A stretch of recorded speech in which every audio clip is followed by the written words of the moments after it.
శివ అంటే మంగళం, భద్రం, శోభనం, కళ్యాణం, క్షేమం అంతా మీకు మంగళప్రదమైనటువంటివి కటాక్షించగలిగినటువంటి శక్తి స్వరూపమునకు శివ అని పేరు.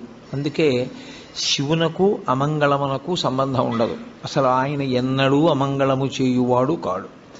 ఎప్పుడూ మంగళం చేసేవాడెవరో, ఎప్పుడూ భద్రాన్ని చేకూర్చేవాడెవరో, ఎవరి అనుగ్రహం చేత శుభ పరంపర మనకి కలుగుతుందో అటువంటి మహానుభావుణ్ణి శివ అని సంకేతిస్తాం.